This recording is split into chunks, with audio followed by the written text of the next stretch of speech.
I'm a law professor, been a law professor for a long time, been a lawyer for a long time. Before I came here, I practiced with a firm in Chicago that did federal white-collar crime, which is relevant to this because with that, you're not dealing with simple street crime, you're dealing with complex crimes the government has put together. They're very difficult.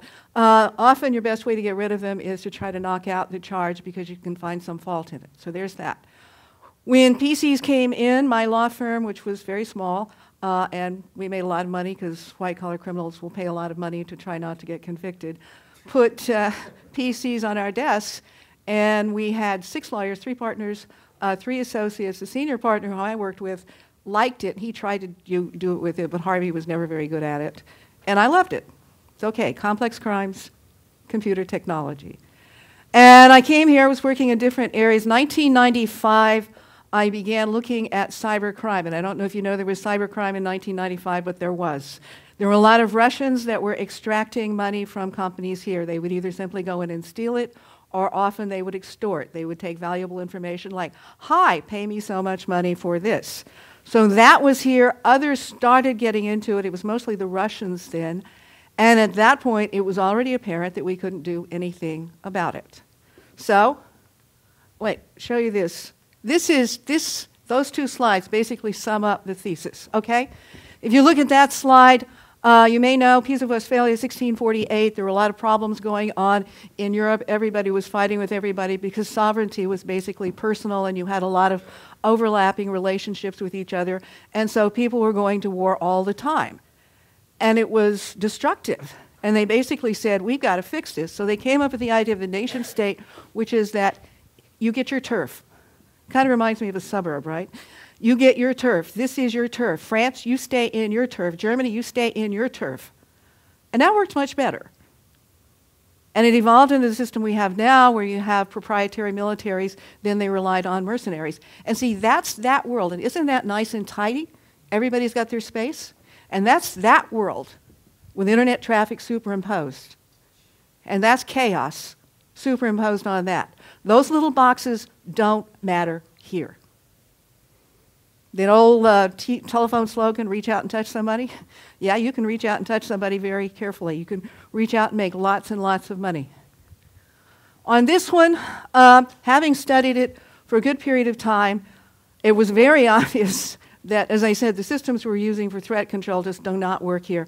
So I decided to strip it down to the base and try to figure out conceptually precisely what we're trying to do and how you go about it. So what we've got here is any social system. Now on this one, I look at different social systems. Every social system has to maintain external order. Those are ants at war. The black ants and the red ants are fighting. You've always got to deal with the outsider. Whether it's ants, elephants, wolves, primates, whatever it is, you've got to deal with the outsiders because they may want to come and get your stuff. So you've got to maintain external security. Over there, the fence is what's left of Hadrian's Wall, as I'm sure you know. When the Romans invaded Britain, they conquered basically what would be the English, but not the Scots because the Scots were just too difficult.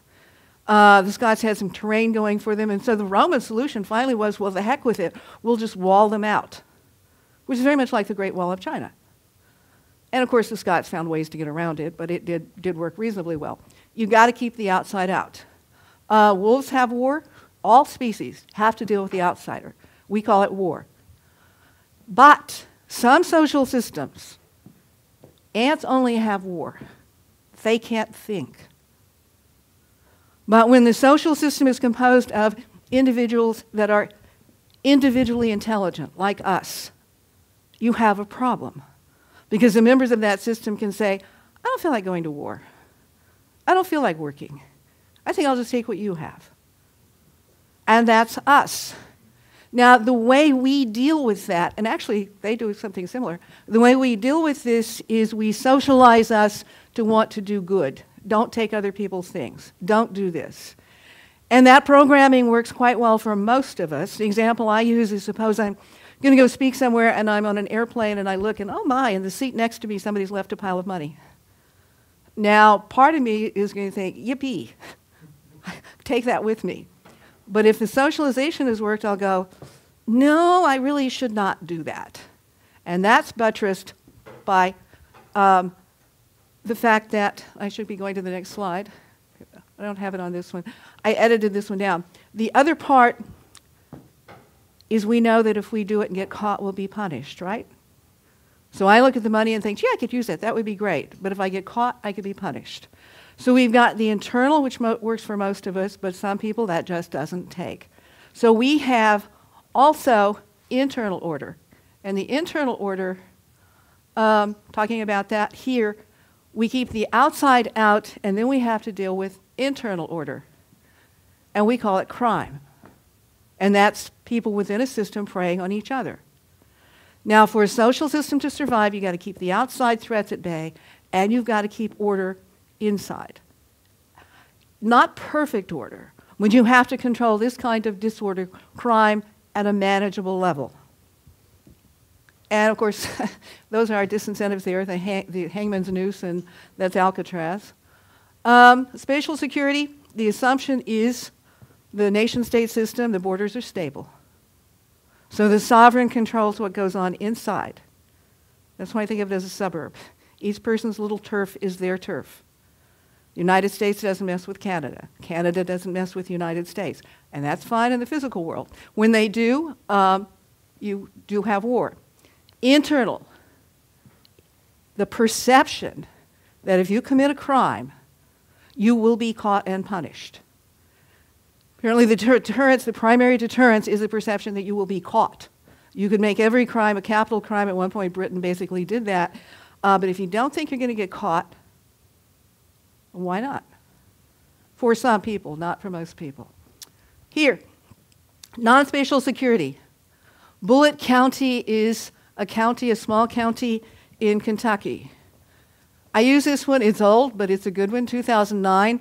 There's a 3-day weekend coming up. Now, the way Bullitt County pays their bills, the county treasurer logs into their account, initiates a wire transfer to pay the bills, and then that sends an email to the county judge who has to log in with her username and password and approve the transfer. They have a 3-day weekend. Over the 3-day weekend, some people from Ukraine who've gotten the county judge's username and password because he visited some sites he should not have visited and got what's called a Trojan horse program on his computer, which means they take over his computer. So they start initiating wire transfers, big wire transfers. And the way they deal with the county judge is they simply change the email address on her account. So they're initiating the transfers, approving the transfers, initiating the transfers, approving the transfers, and over that long weekend, they empty the account. They take all $465,000 from the account. They come back on Tuesday. They don't have any money. Now, play that out with our current law enforcement system. They call it the local sheriff, Fred. We've been robbed. When did it happen? We don't know. Who did it? We don't know. How'd they do it? We don't know. This is gone. Now, I'm not making fun of Fred, because I'm sure Fred is very good at dealing with traditional crime. But Fred's not going to be able to deal with Ukrainians who are sucking the money out, and it's gone. They did eventually call the FBI, which came down and basically said, we're sorry for your loss. And then the final thing in it, which I think is absolutely perfect, is it wound up with the bank suing the county and the county suing the bank. And I found a story that said after several years, they settled for an undisclosed amount. Isn't that a perfect crime? You take the money out, and I've always wondered how the county operated after that. You take the money out. By the way, police, we won't be able to pay you for 6 months or so. You take the money out, and you have them fighting each other. Isn't that nice? Ukraine does not extradite its citizens for prosecution elsewhere. We cannot touch them. They could put up a website going, hi, we stole the money from Bullitt County. We'll be visiting other banks in the United States. 6 months after this, they had a Seattle hospital for $1.1 million using the same tactic. Now the figures are a lot higher. They've been hacked, others hacked. Records stolen from a U.S. hospital network. This one everybody's concerned about. There have been exploratory attempts on the power grid, which is the one thing everybody is particularly concerned about. Now this one, let me explain this one. Evgeny Bogachev is an absolutely superb hacker who's in Russia, who has a Russian group that he works with. And Evgeny Bogachev, his friends called him Fantomas. That is Fantomas. Fantomas was originally a character in a French comic book. He is the world's most adept thief. So since Bogachev is a good hacker thief, his friends call him Fantomas. They also call him Fantomas because they think he looks like that image of Fantomas.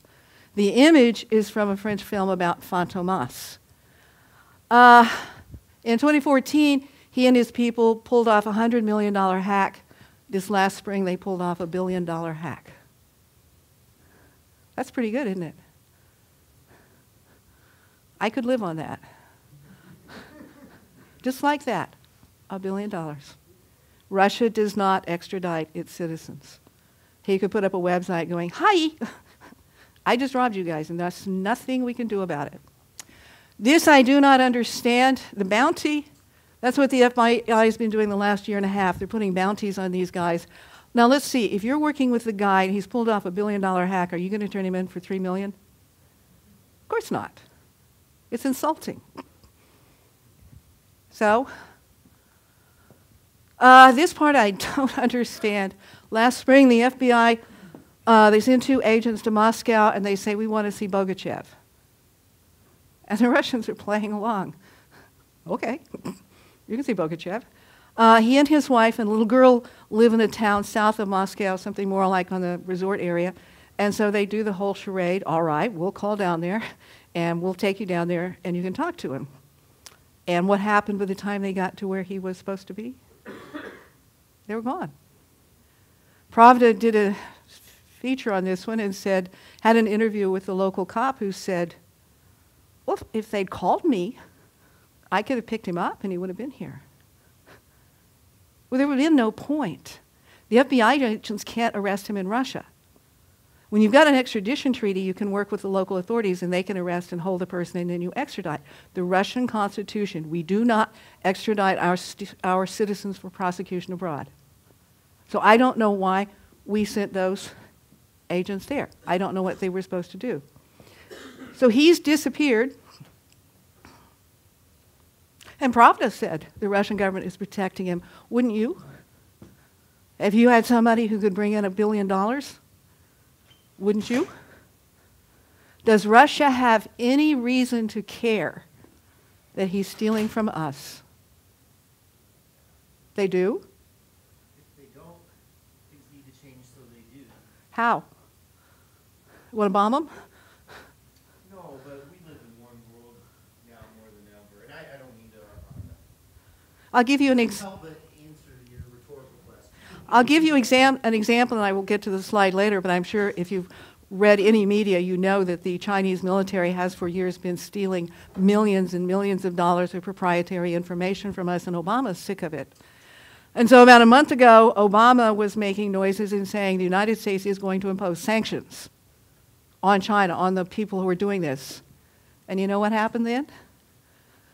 People in the U.S. tech industry said, "No, that's not a good idea. If you do that, they won't work with us. We'll lose money.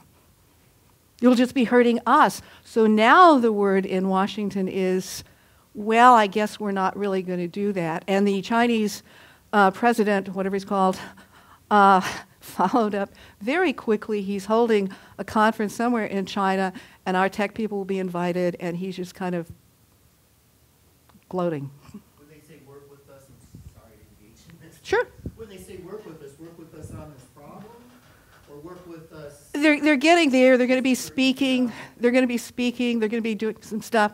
Basically what he's doing is he knows very well that the sanctions thing that they wanted to impose, our own people have come back and said, that'll hurt business.